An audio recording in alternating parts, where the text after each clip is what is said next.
Okay, Assalamualaikum dan salam sejahtera. Perkongsian kali ini saya akan kongsikan tentang satu tajuk kenapa geografi sentiasa relevan kepada perniagaan. Jadi bertentangan dengan kepercayaan umum, contrary to the common belief, geografi ini bukanlah hanya tentang peta, gunung, negara, ibu negara dan sebagainya. Itu mungkin perkara-perkara yang kita pernah belajar di sekolah. Tapi sebenarnya geografi ini lebih daripada itu. Lebih daripada itu, terutama sekali dalam konteks perniagaan. Sebenarnya geografi sejak dahulu lagi memainkan peranan penting dalam semua aspek perniagaan. Mungkin anda mungkin tak percaya dengan apa yang saya cakap, mungkin sebab ramai mentor-mentor bisnes di Malaysia ini tak pernah pun cerita tentang kepentingan geografi dalam konteks perniagaan, walaupun apabila bercakap tentang target market ada disebut tentang geografi itu, tapi tidak ditekankan dengan lebih lanjut. Okey, baik. Jadi dari segi dalam konteks bisnes ni, dari lokasi kedai anda sehinggalah corak pembelian di satu tempat, semuanya dipengaruhi oleh geografi.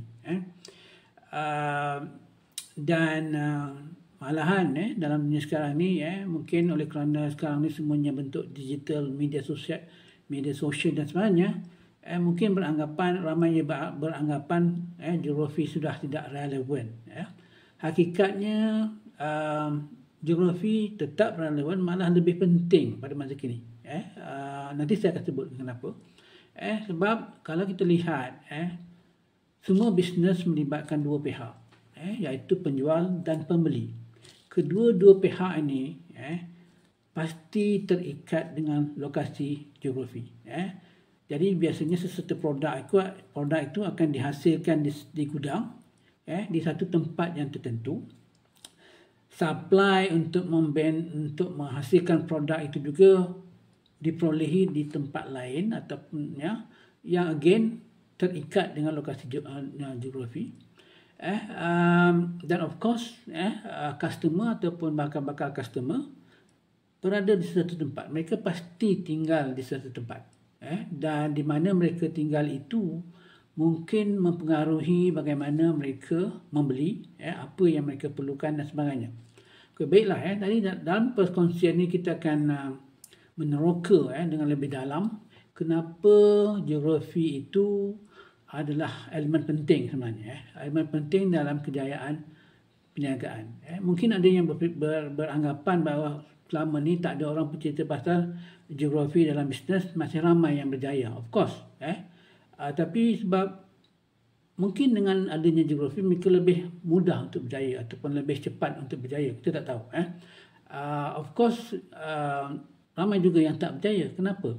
Itu semua mungkin boleh kita terokai kemudiannya. Okey, baiklah. Kita akan bincangkan bagaimana geografi ini boleh mempengaruhi bukan saja dari segi lokasi perniagaan, tetapi juga dari segi pelanggan, dari segi persaingan, semua itu dipengaruhi oleh geografi. Jadi diharapkan anda buka minda untuk melihat bagaimana geografi ini boleh membantu. Saya tak katakan mesti gunakan geografi ini, tapi apa yang saya katakan di sini adalah mungkin dengan geografi, geografi boleh membantu dalam beberapa perkara yang tertentu. Dan mungkin juga dengan adanya geografi ataupun dengan menekan strategi-strategi geografi, ada perkara-perkara yang mungkin lebih mudah untuk dilakukan.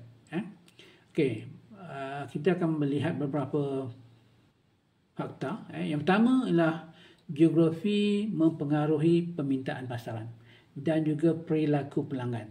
Seperti mana yang saya sebutkan tadi, setiap lokasi itu mungkin dia unik, ada keperluan masing-masing. Jadi pernahkah anda terfikir kenapa kawan anda di bandar yang berbeza mendapati bahawa mendapat iklan Instagram yang berbeza daripada anda. Itu bukan magic sebenarnya. Itu adalah geografi yang berfungsi. Because memahami lokasi pelanggan ini adalah satu yang asas sebenarnya. Yang sangat penting, yang boleh meramalkan tabiat mereka membeli dan juga permintaan pasaran mereka. Okay.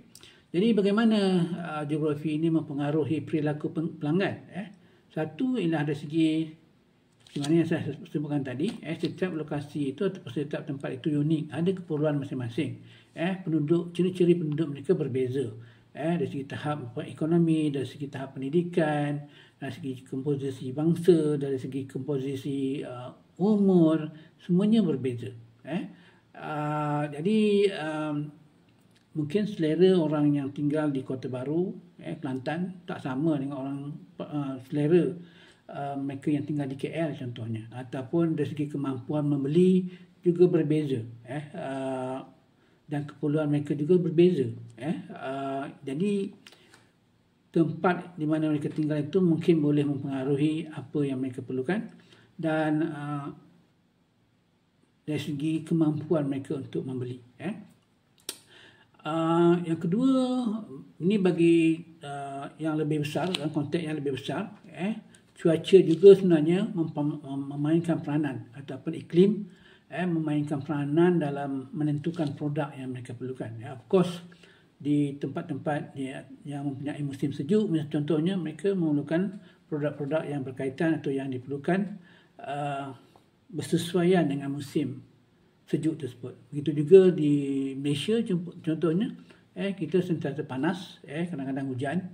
Kita juga mempunyai keperluan yang berbeza berbanding dengan mereka-mereka yang tinggal di kawasan-kawasan di negara-negara lain yang mungkin menghadapi cuaca yang berbeza. Itu dalam konteks yang lebih besar. Of course, dalam konteks lokal ataupun dalam konteks satu negara itu tidak begitu ketara, tetapi still there are some differences. Apa yang diperlukan bagi mereka-mereka yang tinggal di Kelantan contohnya mungkin tak sama dengan keperluan mereka-mereka yang tinggal di Kuala Lumpur ataupun di Kedah contohnya. Dan of course yang seperti mana yang kita tahu dari segi perbezaan ekonomi, seperti mana yang telah saya sebutkan tadi, setiap lokasi itu unik dari segi kemampuan ekonomi, dari segi status ekonomi masing-masing, dari segi cost of living, semuanya berbeza, dan ini dipengaruhi oleh geografi. Jadi seseorang yang mungkin tinggal di Kuala Lumpur, mereka lebih mampu untuk membeli produk-produk yang premium contohnya. Sementara di kawasan-kawasan yang luar bandar mungkin mereka lebih memfokus kepada keperluan harian, keperluan kehidupan, berbanding dengan produk-produk premium yang mungkin mereka tak perlukan. Jadi status ekonomi di mana mereka tinggal itu mempengaruhi status ekonomi masing-masing. Jadi apa yang anda boleh buat dalam konteks ni? Cuba anda kumpulkan dan membuat analisa tentang data pelanggan anda mengikut lokasi. Mungkin anda tak pernah buat ni benda ni. Tapi cubalah lihat data-data anda sendiri. Because dalam konteks sekarang ni, data sangat penting. Semuanya pasal data. Sebab kalau kita buat decision dengan menggunakan data yang betul, biasanya decision itu lebih tepat. Jadi dengan menggunakan data tersebut mungkin anda boleh mencipta kempen-kempen pemasaran yang lebih khusus kepada pelanggan-pelanggan di sesuatu tempat. Mungkin anda boleh sesuaikan produk-produk ataupun package-package yang tertentu untuk yang bersesuaian dengan tempat-tempat yang berkenaan. Mungkin juga dari segi strategi harga. Mungkin kalau anda menjual di Kedah, mungkin strategi harganya tak sama dengan mereka kalau you jual di Kuala Lumpur contohnya. Dan ini biasanya boleh diperolehi ataupun boleh disesuaikan mengikut geografi. Jadi zaman untuk menjual satu produk untuk semua tempat ataupun keseluruhan Malaysia ni mungkin telah berlalu. Sebab seperti mana telah disebutkan tadi, setiap tempat itu ada cita rasa masing-masing, ada kemampuan masing-masing. Jadi mungkin anda cuba, kalau anda adalah sebuah bisnes yang dah lama beroperasi, cuba lihat data-data anda semua, data-data pelanggan, cuba kumpulkan mereka mengikut kawasan atau mengikut bandar, tengok macam mana, di manakah produk-produk anda lebih popular, di manakah tempat-tempat produk anda tidak mendapat sambutan contohnya. Satu lagi, yang kedua ialah dari segi kuasa pemasaran berasaskan lokasi. Mungkin selama ini anda tidak menggunakan pemasaran yang berasaskan lokasi. Mungkin anda hanya menggunakan satu strategi pemasaran untuk semua tempat. Because itu mudah, dan tapi sebenarnya hakikatnya seperti mana telah disebutkan tadi, setiap lokasi itu berbeza, kepulauan mereka berbeza dan sebagainya. Jadi cuba kalau kita lihat dari segi pemasaran berasaskan lokasi ini, ataupun dengan menggunakan geo-targeting, maknanya pensasaran mengikut lokasi. Jadi zaman untuk menggunakan kaedah-kaedah pemasaran yang tradisional, ataupun yang menggunakan one fit all, satu strategi untuk semua tempat, mungkin telah berlalu. Dulu mungkin dalam konteks persaingan yang tidak begitu ketat, kaedah seperti itu mungkin masih berkesan. Tapi dalam sekarang ini, mungkin kaedah tersebut ataupun strategi yang demikian sudah lagi kurang relevan ataupun kurang berkesan. Sebab sebenarnya telah disebutkan tadi, setiap lokasi itu berbeza. Dan of course, dengan menggunakan data-data yang anda ada, mungkin anda boleh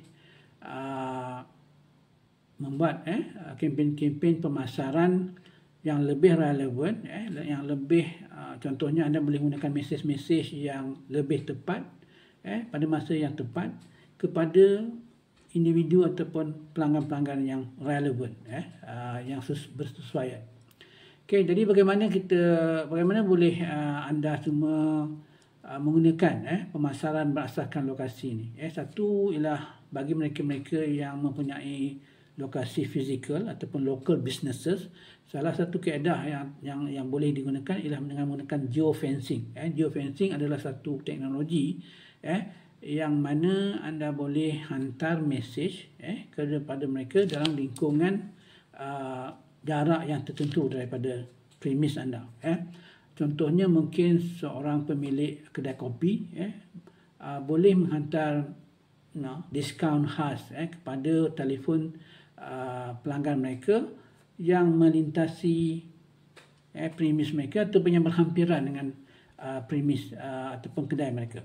Ataupun bisnes-bisnes lain pun boleh yang gunakan. Yang pentingnya ialah geofencing ini adalah satu kaedah yang mana mereka yang berada dalam radius ataupun dalam lingkungan jarak yang tertentu daripada premis anda akan menerima mesej, sama mesej itu dari diskaun ke ataupun tawaran khas dan sebagainya, dan boleh digunakan teknik ataupun strategi tersebut. Dan ini adalah notification berasaskan lokasi pelanggan. Yang kedua adalah boleh menggunakan iklan mengikut kaedah geo-targeting. Kita sasarkan iklan itu berdasarkan lokasi-lokasi yang tertentu. Jadi contohnya platform seperti Google, Facebook, Instagram ada kebolehan, ada keupayaan untuk memberi peluang kepada businesses untuk menyasarkan pelanggan-pelanggan di tempat-tempat yang tertentu, sama ada bandar ke, negeri ke dan sebagainya. Jadi pensasaran ini sebenarnya sangat tepat dan memastikan bahawa iklan anda itu hanya dilihat oleh mereka-mereka yang berada di satu tempat yang berkemungkinan lebih cenderung untuk membeli daripada anda.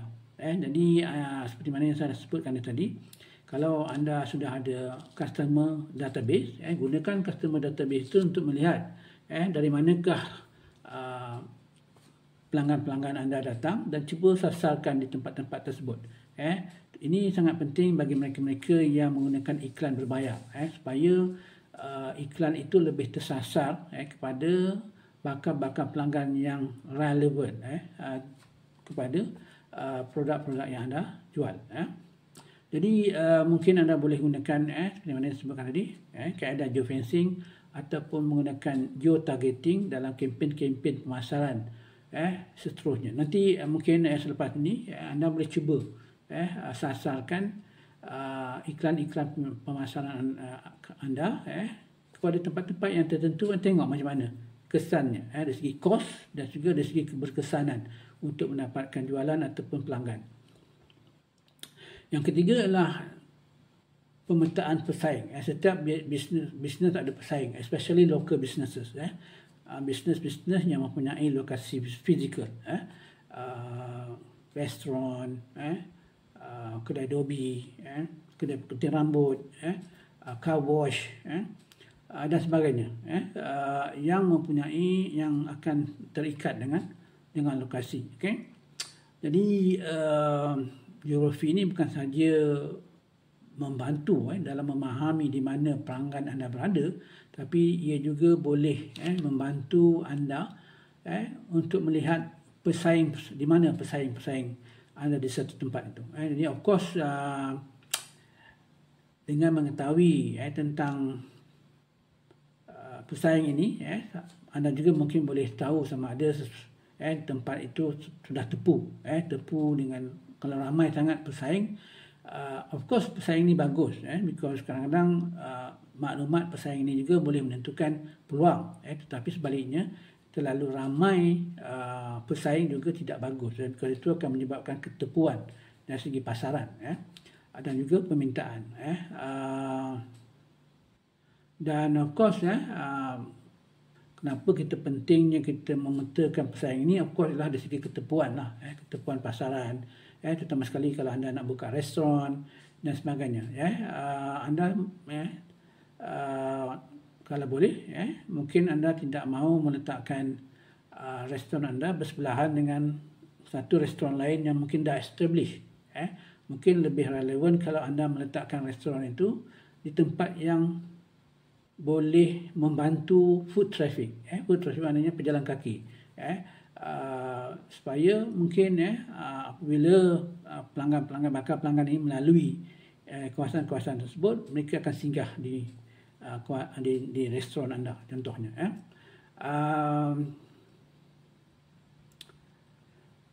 Seterusnya ialah kawasan yang tidak dilayan ataupun yang kurang diterokai. Jadi dengan pemetaan pesaing ini, anda boleh tahu di mana adanya gaps, market gaps, kelompongan di dalam pasaran. Jadi ini mungkin boleh memberikan ataupun boleh menunjukkan adanya peluang di kawasan-kawasan yang berkenaan, dan ataupun mungkin di situ ada peluang untuk anda untuk berkembang di situ contohnya.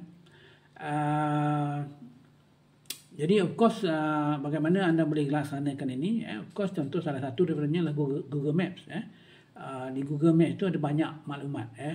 Mungkin anda juga boleh contohnya boleh menggunakan command near me, contohnya restoran near me, dan di situ nanti Google Maps akan menunjukkan kedai-kedai restoran ataupun yang berkenaan di sekeliling tapak yang anda pilih ataupun ingin letakkan perniagaan baru di situ. Di media sosial juga mungkin boleh anda boleh juga gunakan media sosial contohnya untuk mengetahui maklumat tentang pesaing ni. Mungkin kalau anda gunakan Google Map contohnya, dah tahu pesaing ini, mungkin anda boleh gunakan media sosial untuk melihat aktiviti-aktiviti mereka, apa yang mereka buat dan sebagainya. Mungkin dari situ anda boleh memahami tentang ciri-ciri pesaing tersebut. Yang keempat ialah dari segi data geografi itu sendiri. Data geografi sebenarnya adalah kunci yang penting dalam membuat keputusan perniagaan dengan lebih bijak. Again, this is data driven. Kalau data geografi ini sama juga dengan data-data lain, dia boleh memainkan peranan dalam menentukan keputusan yang akan diambil.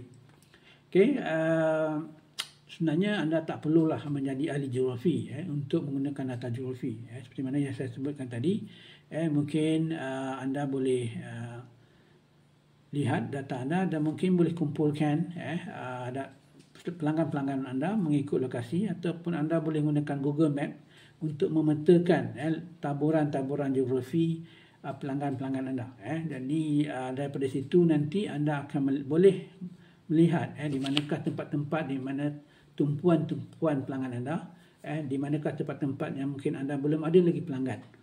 Dan ini boleh menentukan strategi pemasaran yang relevan kepada tempat-tempat yang berkenaan.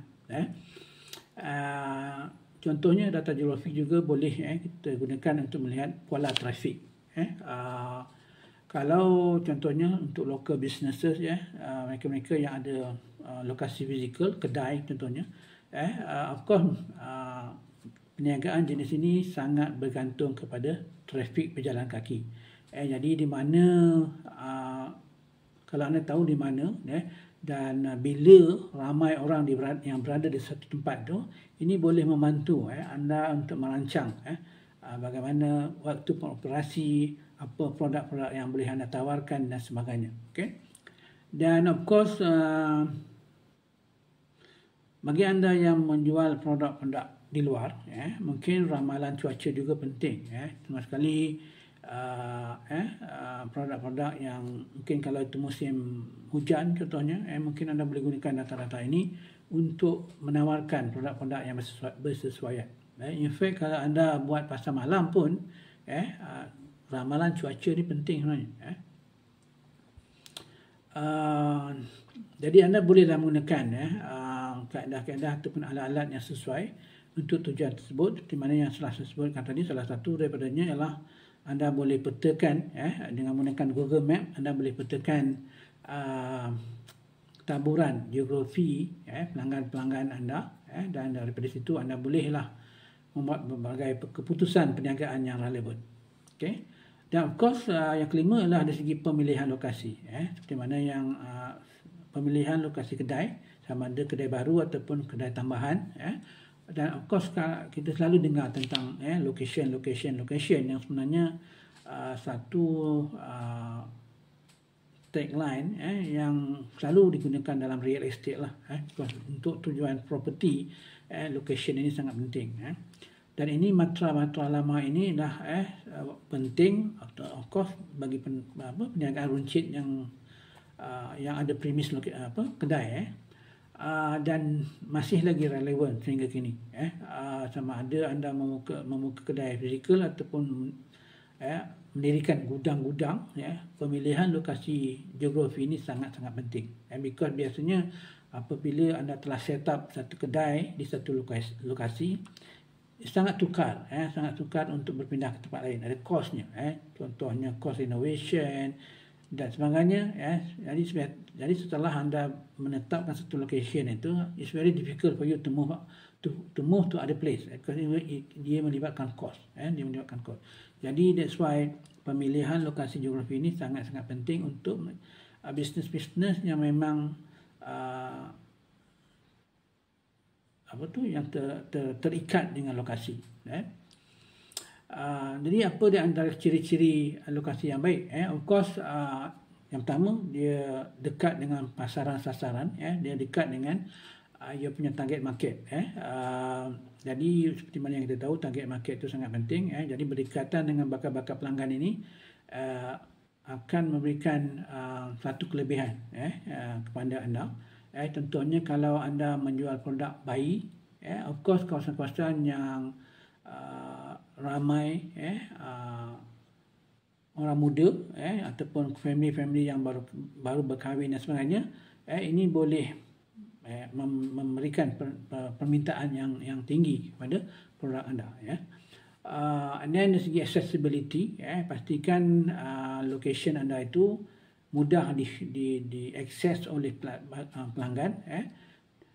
Contohnya mudah untuk sampai ke kedai anda. Ini mungkin dari segi transportation dan juga dari segi kemudahan parking. Because kemudahan parking ini sangat-sangat penting. Dan of course di mana location anda itu juga sangat penting. Boleh-bolehnya location itu mestilah di tempat yang mudah orang nampak lah. Jangan di tempat-tempat yang terlindung, yang sukar orang nampak. Because visibility is another issue. Satu lagi kriteria yang penting, ataupun keterlihatan. Of course tempat-tempat yang mudah dilihat, mudah nampak oleh bakal-bakal pelanggan ini biasanya akan meningkatkan pengenalan jenama ataupun branding. Mudah untuk orang recognize your brand, sebab mereka selalu nampak anda di tempat-tempat yang tertentu. Jadi apa yang anda boleh lakukan, of course melakukan penyelidikan pasaran dengan teliti semasa memilih location-location yang berpotensi untuk perniagaan anda. Dan of course banyak aspek-aspek yang telah disebutkan tadi semuanya berkait dengan geografi. Di mana your target market, dari segi accessibility, semuanya berkait dengan geografi. Dari segi visibility juga adalah yang berkaitan dengan geografi. Okey, seterusnya ialah yang keenam ialah dari segi strategi untuk grow, untuk anda berkembang.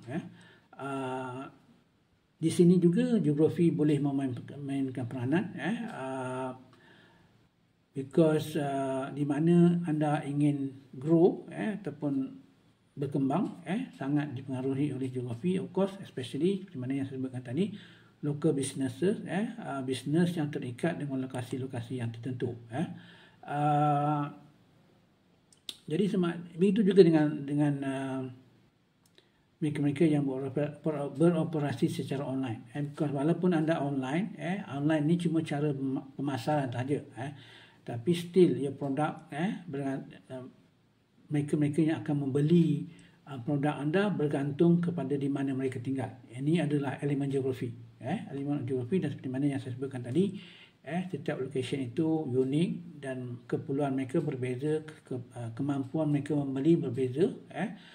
So walaupun anda beroperasi secara online, tapi bakal pelanggan anda adalah terikat dengan lokasi-lokasi geografi yang tertentu.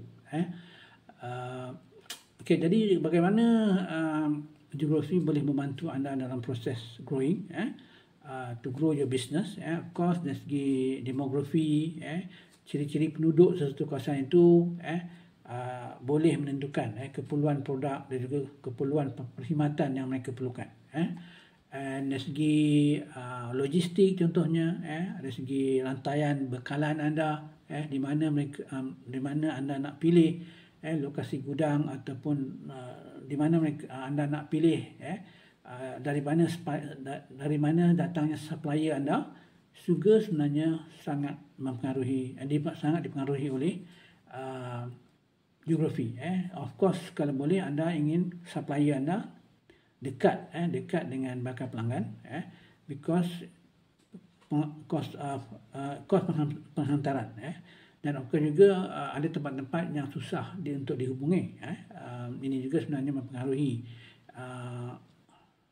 sama ada anda boleh menyediakan produk itu, menjual produk itu pada tempat-tempat yang tertentu. Of course, again, you boleh gunakan maklumat geografi ini dari segi demografi. Ada data-data ini ada. Mungkin boleh diperolehi daripada Jabatan Statistik. Anda ada di mana, dari segi taburan penduduk, dari segi ciri-ciri kaum, dari segi ciri-ciri umur mereka. Ini semua ada data-data ini daripada jabatan agensi kerajaan yang tertentu. Of course, seperti mana saya sebutkan tadi sebelum ini, mungkin tak ramai civil business yang menyatakan bahawa data-data ini ada, tapi sebenarnya memang ada. Okay, seterusnya adalah dari segi pengurusan risiko. Of course, location, setiap lokasi itu ada risiko masing-masing. Mungkin ada kawasan-kawasan yang terdedah kepada bencana alam, banjir dan sebagainya, ataupun aspek-aspek politik dan sebagainya. Dalam konteks lokal ataupun dalam satu negara ni, bencana ni mungkin lebih kepada bencana alam lah, mungkin banjir, landslide dan sebagainya. Tapi yang paling common banjir lah. Dan of course semasa membuat pemilihan lokasi itu ataupun bagaimana anda nak beroperasi di satu kawasan itu, of course perlu dipertimbangkan aspek-aspek bencana ni supaya location yang anda pilih itu tidak terdedah kepada bencana alam seperti banjir dan sebagainya. Okay. Of course seterusnya adalah anda juga boleh menggunakan data-data geografi ini untuk meramalkan trend. Okay, because sekarang ni kita ada banyak data, jangan menggunakan data-data tersebut. Contohnya lah, contoh mungkin anda sudah ada data-data tentang pembelian pelanggan. Lihat data tersebut, tengok trend daripada setiap bulan. Macam mana trend pembelian tersebut? Adakah dia berubah? Adakah dia berkembang ke tempat-tempat yang berbeza? Ataupun dia masih tertumpu kepada tempat-tempat yang tertentu saja? So all this boleh digunakan untuk melihat trend. Of course yang seterusnya adalah dari segi KPI. Of course dari segi pemasaran biasanya kita ada KPI yang tertentu. Biasanya data-data pemasaran ini dilihat secara keseluruhan ataupun dilihat mengikut produk. Tapi hakikatnya data-data pemasaran ini juga sebenarnya boleh dilihat mengikut geografi. Boleh disusun mengikut location-location yang berbeza, atau contohnya lah mengikut negeri-negeri yang berbeza. Mungkin anda boleh bahagikan data-data pemasaran itu mengikut negeri lah paling mudah.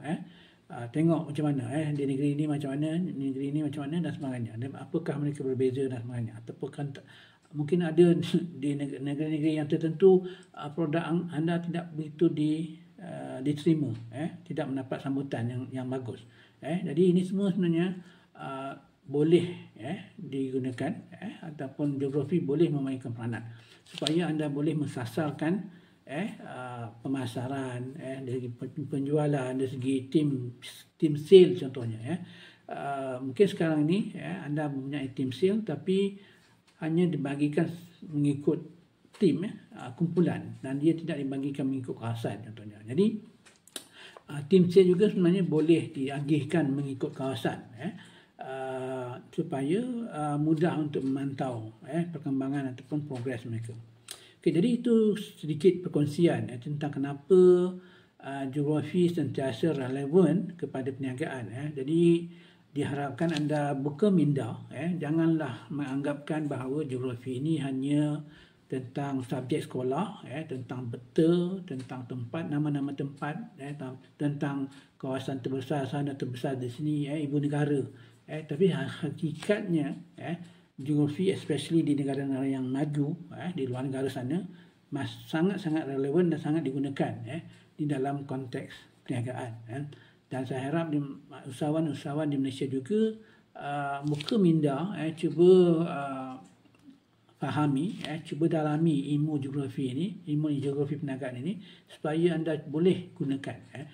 Jadi seandainya anda memerlukan bantuan dalam konteks tersebut, anda bolehlah hubungi kami dan kami sedia membantu anda dalam konteks tersebut. Okey, jadi sekian perkongsian sedikit ini. Diharapkan anda boleh buka minda tentang keperluan ataupun pentingnya geografi dalam konteks perniagaan. Okey, sekian, terima kasih dan bertemu lagi di sesi yang akan datang.